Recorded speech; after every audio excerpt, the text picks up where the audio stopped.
fight for love. You didn't win. I'm ready to fight DeForest. Hi everyone, it's me, Mitchell James calling. Welcome back. I'm kidding. I'm only joking, but like, there's people want Emily DeForest's head, which I do not at all recommend anyone want to do. I do not condone that. So let's just get to it. What a crazy night. This is a Romanian national selection. That's how you do national selection, people. That's how you do it. The thing is, people are riled up over the results, but you've got to realize to get a result like this, you got to have good competition. This was amazing competition. This just showed off, it showcased Romanian music at its best. I thought the songs, there were so many great songs in this caliber, and there were great songs in the semi-final as well that didn't even make it. So there were a few concepts of this national selection that was a little bit off, but we'll get to that later. Anyway, I'm going to talk about the entries that I saw, and I'm going to do it in my ranking, my top 12, how I would have voted if I was the 7th juror. And can I just start off by saying, what is with, okay, I just want to say there's a thing with the juries at the moment that a lot of juries have one juror who's like the producer of the show. Can we kind of like stop doing that? Because it's just a little bit, it doesn't feel right. It just feels a little bit off. That would be like if Jon Ola Sand was one of the main jurors of Eurovision. Like, it's a little bit, I feel like it's a, what do they call it? Like it's a little bit out of, it's not ethically right, I feel. So that's just my take on that. Anyway, so I'm the 7th juror, and I'm going to tell you where I would have given my points to. So my 12th place goes to, and this would have been no points to, who was it? It was Your Journey by Aldo Blaga. And so Your Journey, I felt like he was giving me a Bryan Adams feel. I can hear potential in his voice. There were some crystal clear belts that he was doing, not so much great in the falsetto part of his voice. And so for that, I don't think that this song was written specifically for him. That's the vibe that I'm getting. I think it shows the flaws of the song, not particularly him. They could have really matched him with and made a better song for him. But this was not good for Aldo, and he was not good for the song. This song was just a no-go for me. I don't want it to go any further because I feel like this was just a bad combination. Also, comment below. Comment. Let me know what you think of what I think, and let me know what you think, and I'll be interested on your take. My 11th favorite, which I would also give no points to if I was a juror, is Destin by Trooper. Now, this was an interesting song, regardless of if I liked it or not, I guess. I didn't leave any notes because I kind of watched it. I watched this at another time. But the rock, it's very rocky and it's very repetitive. I think it's like la, la, la, la. And I was watching it and I was surprised. I didn't like the recording that much. And I watched the performance and it looked like there was one guy who's like, yeah, I appreciate rock. And this other guy's like, I'm his brother. He couldn't find anyone else. I do not like rock. I sing a different caliber of music, but I'm working with what I've got. So I'm just helping my rock brother out. That's how it felt to me. So I felt it was really bizarre. Anyway, that's my 11th favorite. My 10th favorite is it's Without You, Cinti by Daina and Lucian Colareza. Now, what I think of this. Well, I liked another song with two vocals as a duo. This one, they didn't seem to be vocally they didn't have vocal chemistry.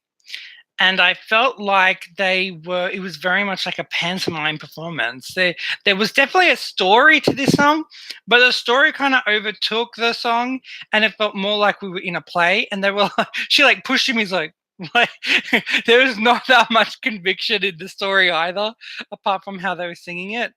Yeah, I don't really know. I thought their voices didn't really go well together. There was a song in the semi-final one called Rock This Way, and I'll say later what I thought of Rock This Way, but I will say that their vocal chemistry was so good. That's one to look at if you're into vocal chemistry. Obviously, Ovi and Paula Selling, they're Romanian's finest.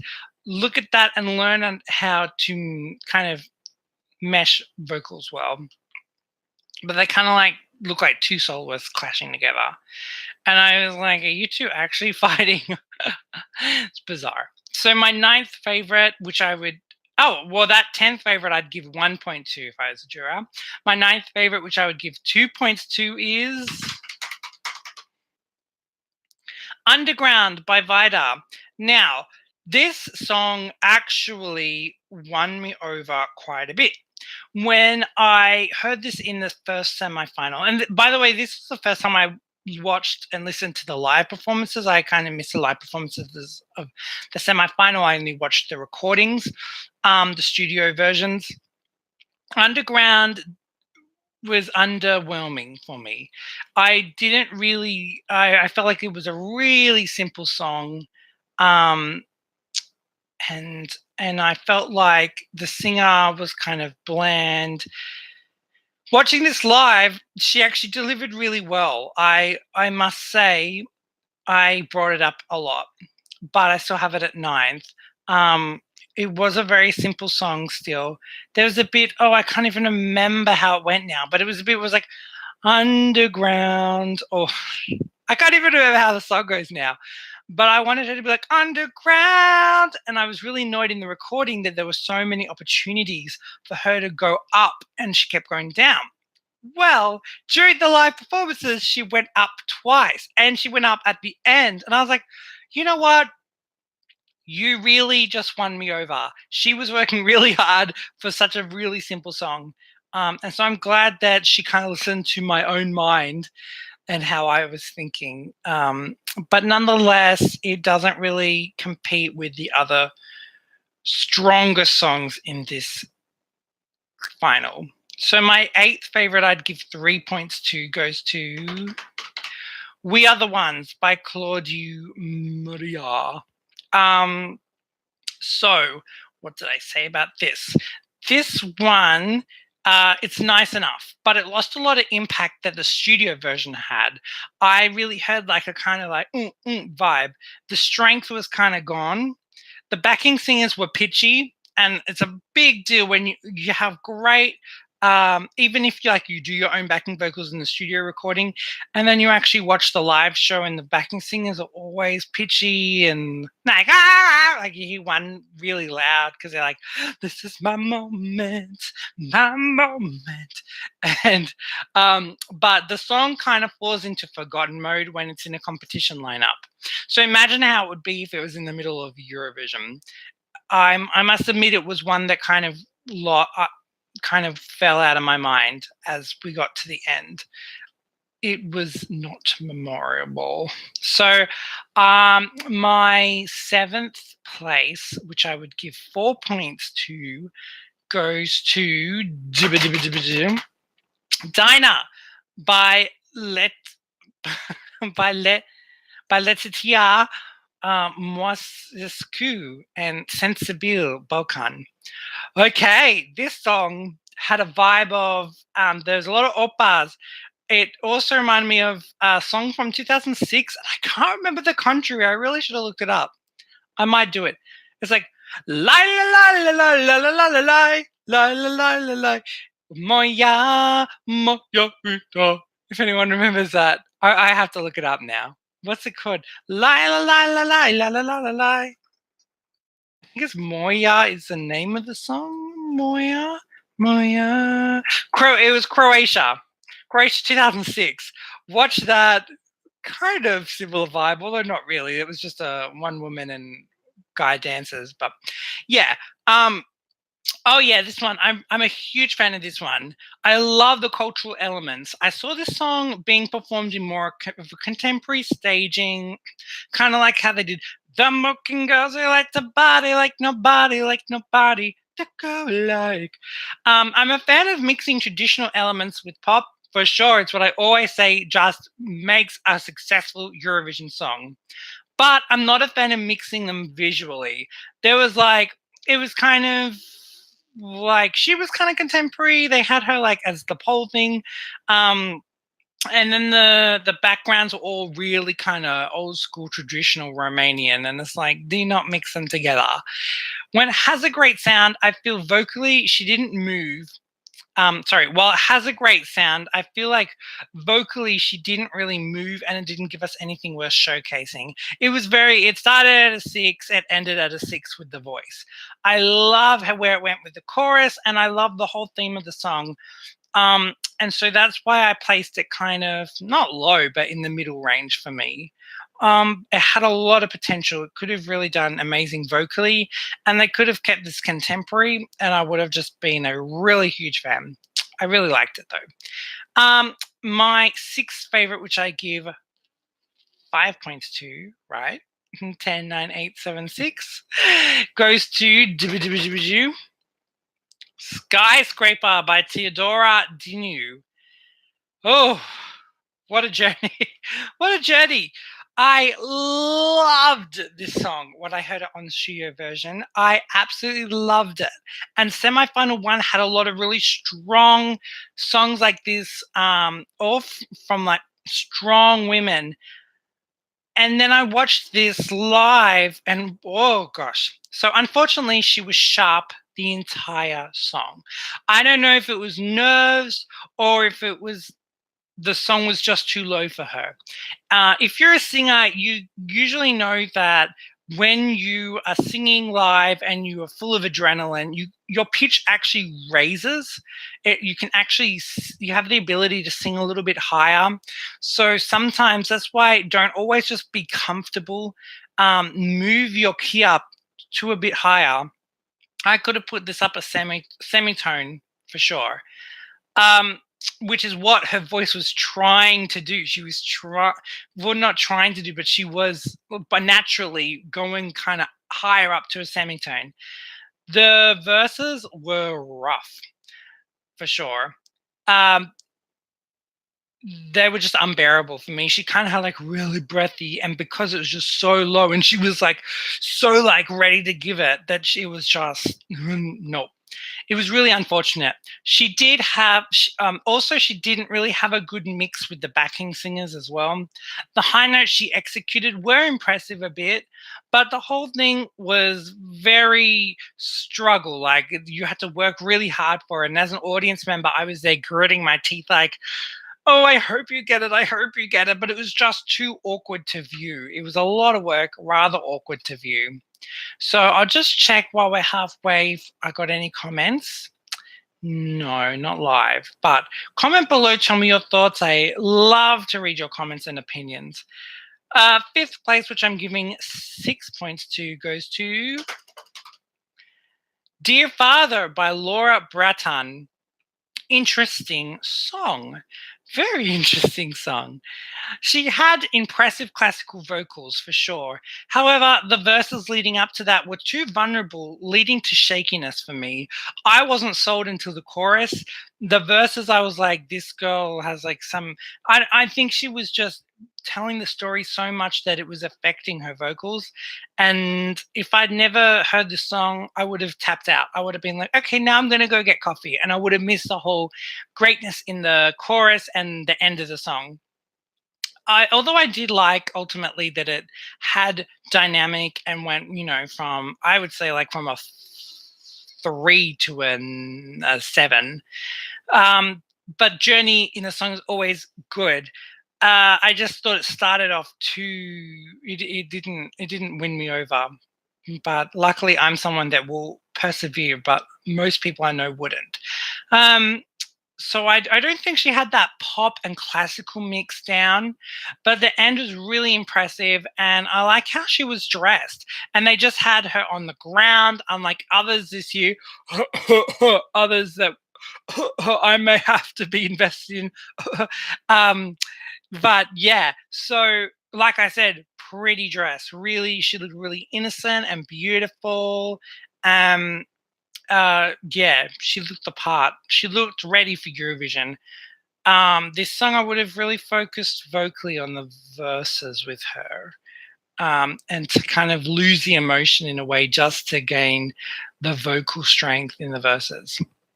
My fourth place, which I'm giving 7 points to, goes to Right Now. Right Now by Olivier Kaye. Olivier, great song. This was kind of a rocky song, and I gave it a pretty high ranking. Once again, okay, Olivier just sang like the studio version, which is always a really good thing.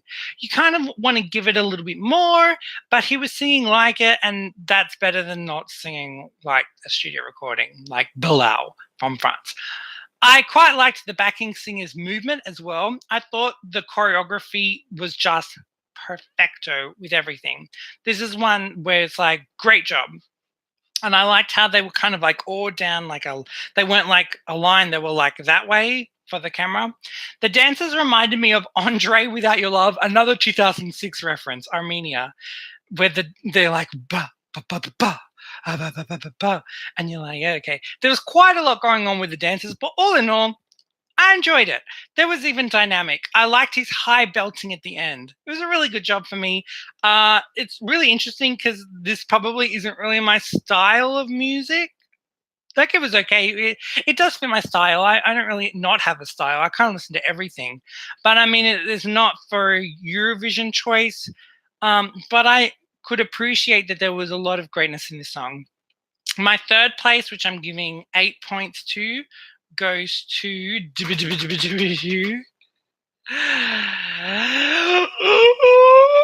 On a Sunday by Ester Peony. Yup. See, I would have given it a high ranking anyway. She has a Lena kind of vibe. I think just because she said Sunday, and I was like, ooh, I wore it just the other day. The backing plays were a little freaky for me. I felt like her stage looked more like a music video, and I'm not really sure if that's a good thing or a bad thing. It's just more an observation.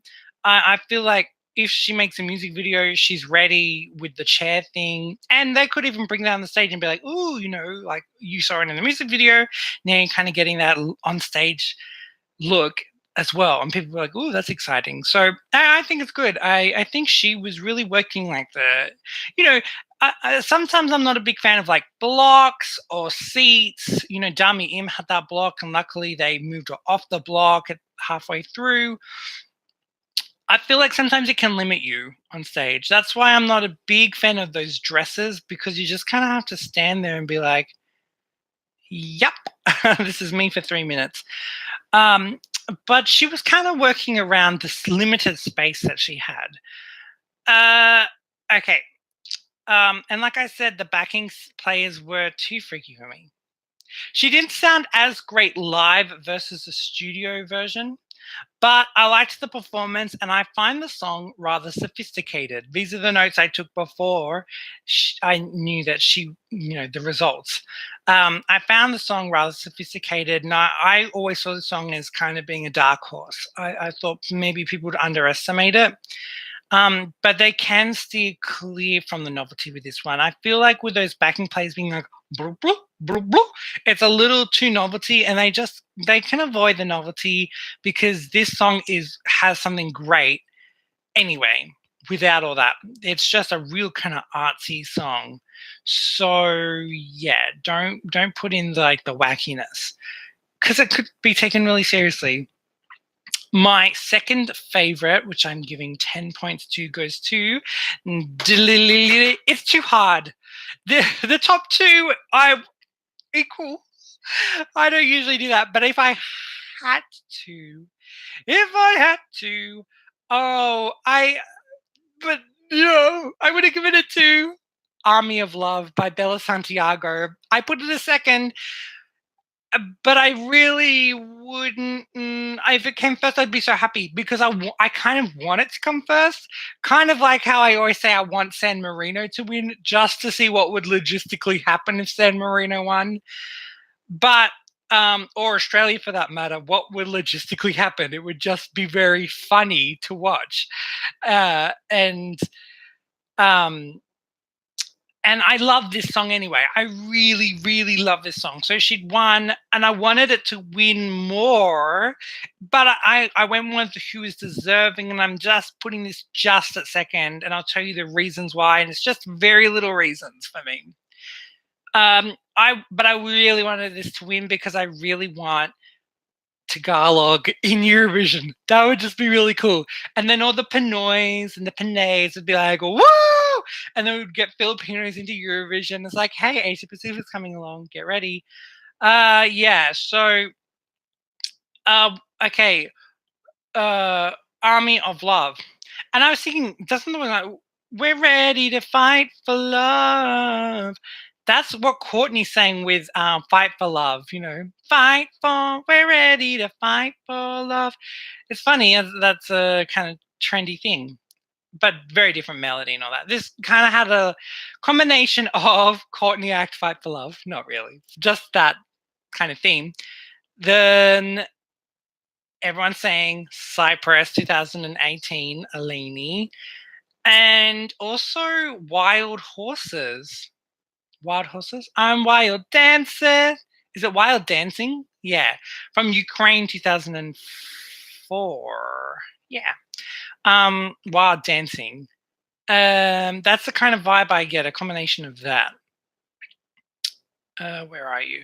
So I said she has okay, this is controversial, but you guys know how I feel about Cyprus 2018. So I'm saying she has everything Cyprus 2018 didn't have: the stamina and the vocal ability.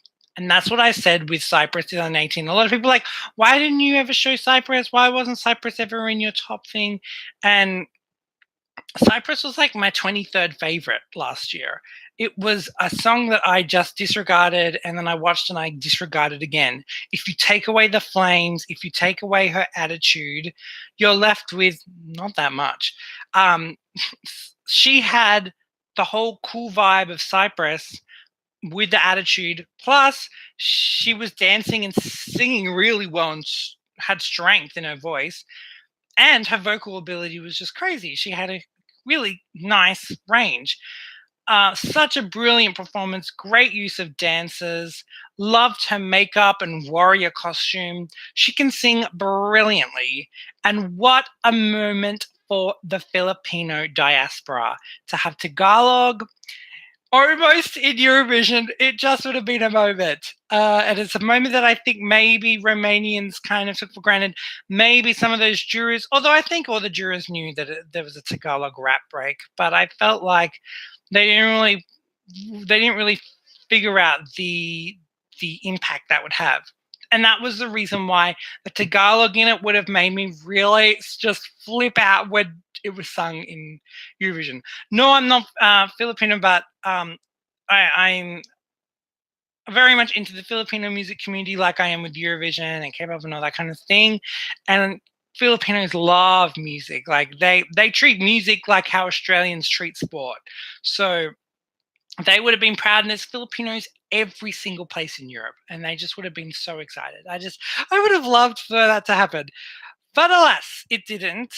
And my favorite went to Renegades by Linda Teodosiu, and that would have been my 12 points.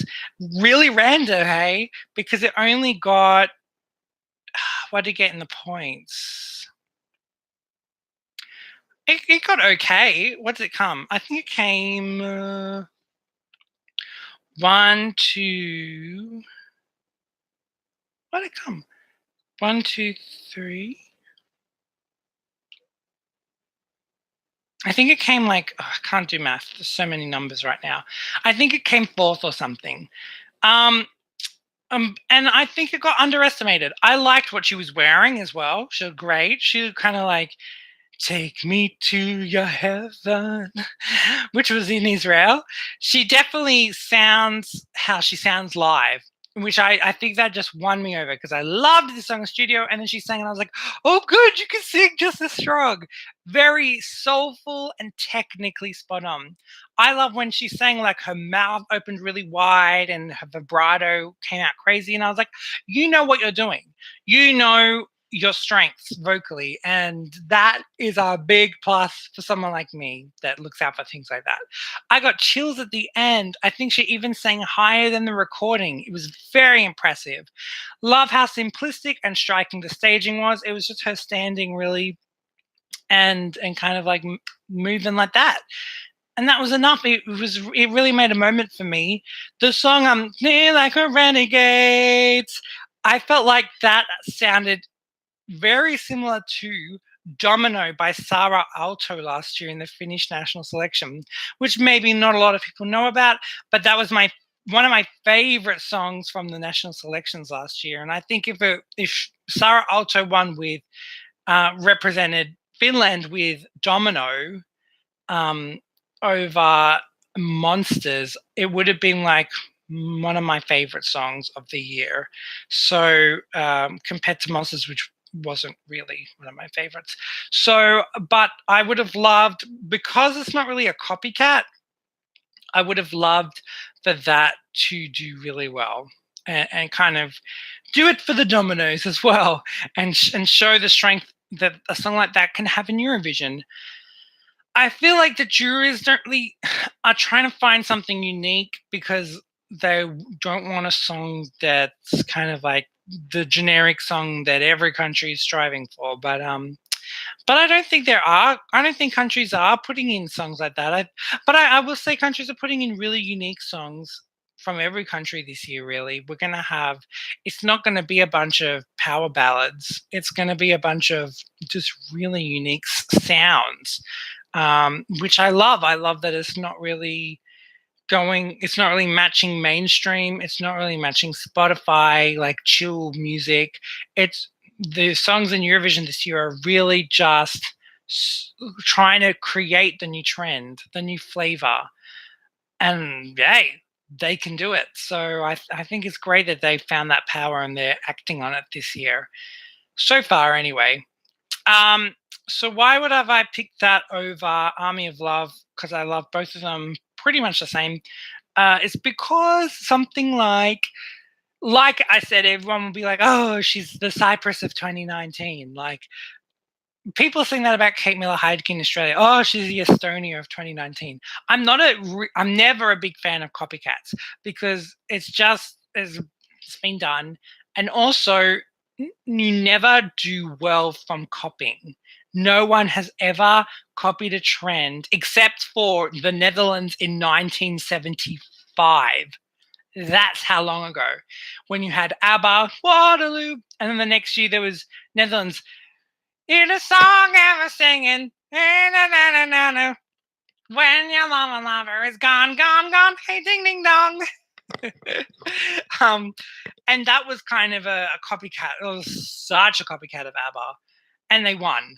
But it was the only time that has done well. Like someone has copied another song and it's done well. So I say steer clear from that. I don't get why people try to do that. I think from a production point of view, it's cool. But she wasn't necessarily exactly copying Cyprus, but it's just kind of the category. Everyone's going to be like, oh, the person with a lot of attitude and like, dancing around and stuff. And the other thing is that there was a bit of a dance break. Granted, the music was really cool. I liked that in the first break, it was kind of boom, boom, boom, boom, boom. It didn't go like, let that beat drop. Oont, oont, oont, oont, oont, oont, oont. Like it was like, and the second time it was like a boom.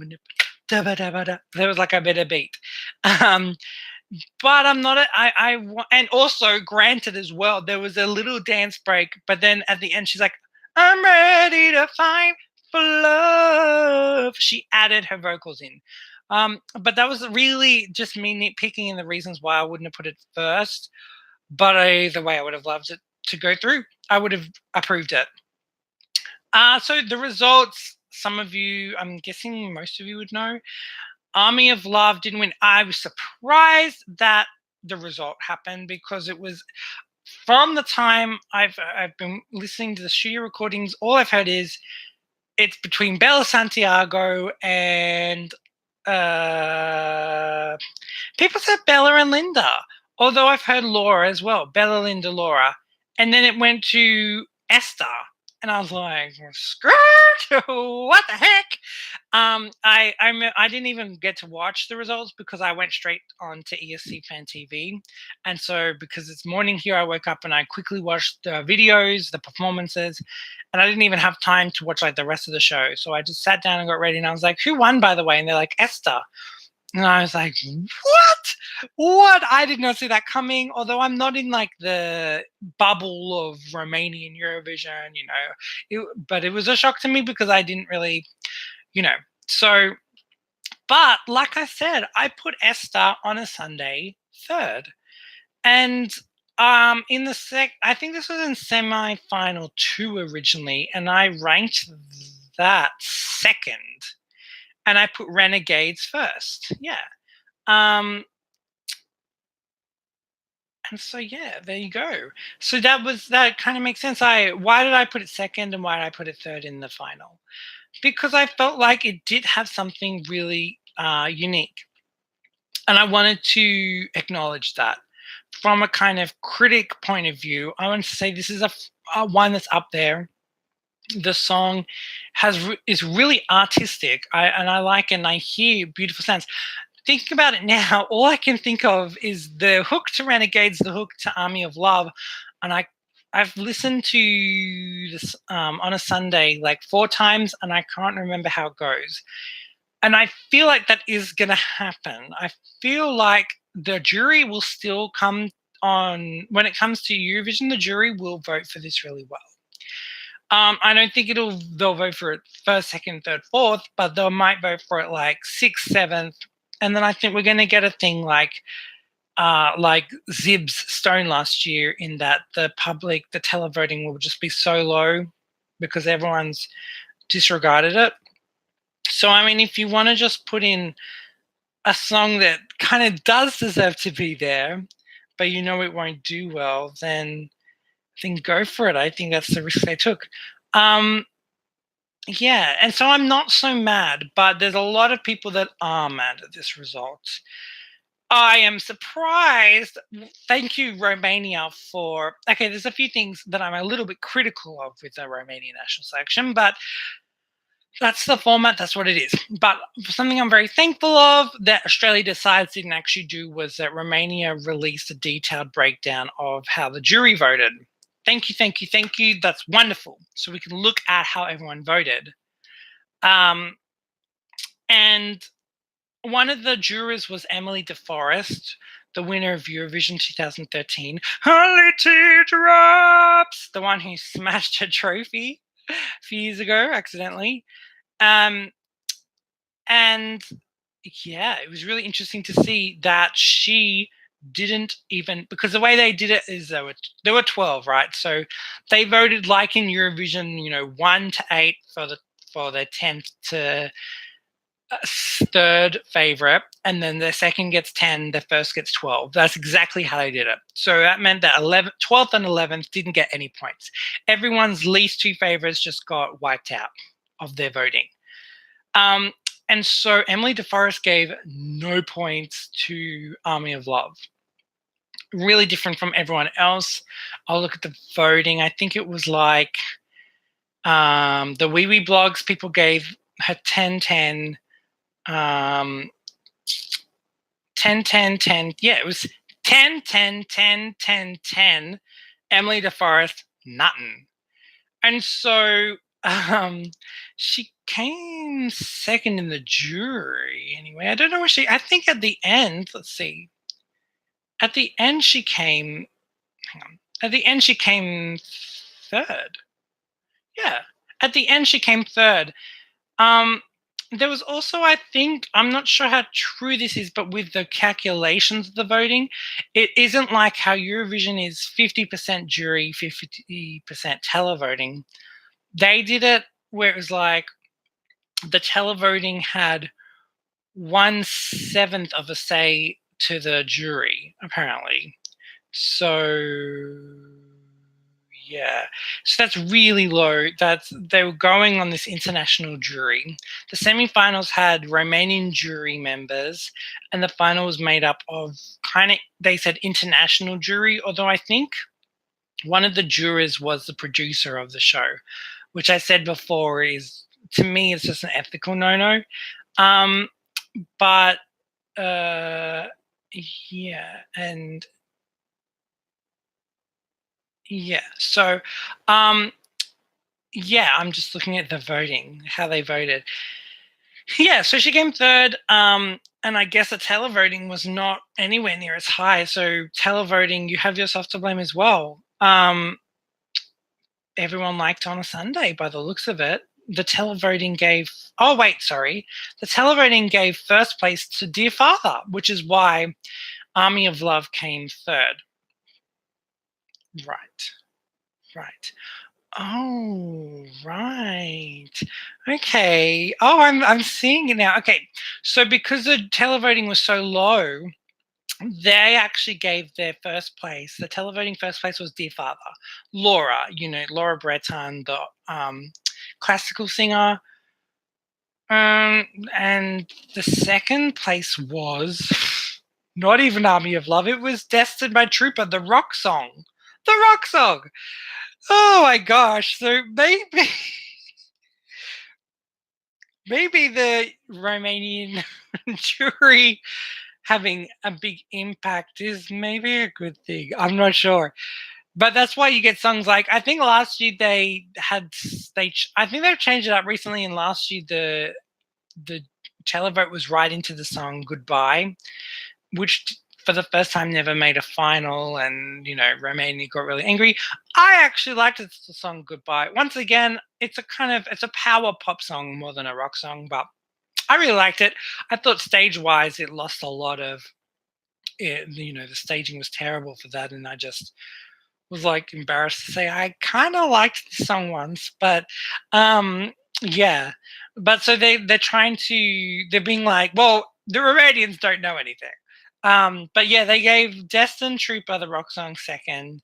Then they gave Army of Love third as well. So the jury gave Army of Love second. So they were nicer than the televote, who gave it third.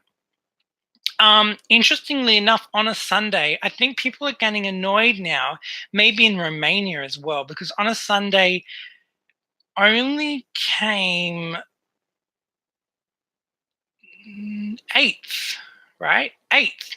It came eighth in the televote. So it came first in the jury, eighth in the televote. If this was 50%, I should have worked out what the results would have been if it was 50-50. But because of that, regardless, it won because it was, the jury voted it as a winner, and there was such a high power to the jury. Really interesting. I'm surprised that Wee Blogs went with On a Sunday.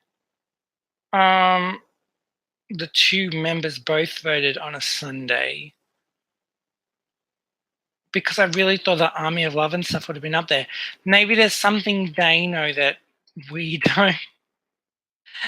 But I'm really surprised. But it's a deserving winner anyway for me. I guess it's not kind of a deserving winner because the televote gave him third. What would have that? Oh, I wish I did the maths now, but and they kind of did like a point thing. Australia did something similar as well. The jury kind of gave points, and then they just threw in the points. They didn't do like an average ranking, which they do in Eurovision for the juries. So I think I would have preferred that. But anyway, this has gone on long enough. This was just me doing like a quick recap of what happened in Romania. What I was going to say is that Emily De Forest gave Army of Love 0 points. It's still, if she gave it 12, it still would have what would have happened? Well, if she gave Army of Love 12 and voted on a Sunday the same, she gave on a Sunday 7 points, then they would have been tied at first. But still, they would have been tied at first, but I don't know, maybe it would have won. This is the only time I did maths is during Eurovision, can you believe it? Maybe it would have won because Army of Love is third by the televote. And if it was equal first with the jury, I think that means that because the televote is so low of a, like they have like a low input. I think that it would have won. I'm pretty sure.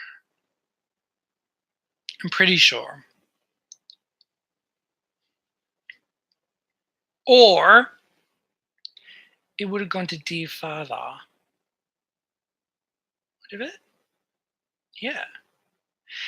It could have either gone to Dear Father or Army of Love. But I think in that particular case, maybe it would have knocked out on a Sunday. I'm not too sure. Anyway, so that's my take on it. Comment below what you think. Comment. I'd love to know what you thought of Romania. But what I was going to say is because of Emily DeForest only giving 0, people are now wanting her head. So people are getting really angry at Emily DeForest. People are also getting really angry at Wee Wee Blogs. And so people are being kind of catty. And then there's also Wee Wee Blogs fans who are defending Wee Wee Blogs and are going a bit cuckoo. And I'd like to say, if I ever get to that point where I have a huge fan base, I hope that my fans would not crazily defend me. They just all I want is for people to kind of be like, good job on what you're doing. I don't want people to be like, oh, well, you just shut up because you don't know anything. So I'm going to hunt you down and stalk you and put a rock in your window. I hope that I don't get a fan base like that. And I think it's unfortunately, a lot of the younger fan base that happens to, which I think from looking at my analytics, most of you guys are actually in your 20s. Which makes you guys kind of a little bit more mature. Some of you guys, anyway, some of you who are watching. And then there are some teens, but I think I have a mature audience most of the time with mine. But yeah, I know Justin Bieber and people like that have that kind of teen fan base, which is just over the top, over defensive, Logan Paul, people like that. And I don't think it's very healthy. Because also they don't really have your back. They'll super defend you, and then in a year they'll just completely forget your existence. So they're not the kind of fans that you want to hope for. You can't, So anyway, I just say don't be stupid, don't be childish, grow up. Don't have a go at Emily DeForest. Don't have a go at Wee Wee Blogs, and also don't have a go at anyone who's having a go at Wee Wee Blogs. You both cancel each other out, okay? It was a really good year. The songs were all really good. I loved On a Sunday. I'll be interested to see how it goes combined with everyone else. And they can easily do some things to make it super special for Eurovision. So I think the song is good and the song is there.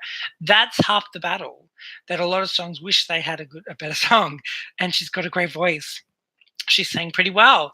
Yeah, so that's my take. Subscribe. I do all these reviews of national selections. I interview Eurovision people, all that kind of thing.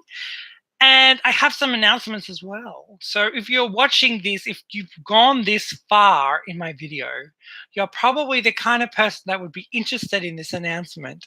So I will post that a little bit further. It's just all a bit silly, but it's a fun thing anyway. So yeah, that's it. Subscribe, see all my review videos and all that kind of thing. Thanks so much for watching my little recap, my 45-minute recap. And until next time, bonsoir Europe! And goodbye. It's a miracle! A miracle.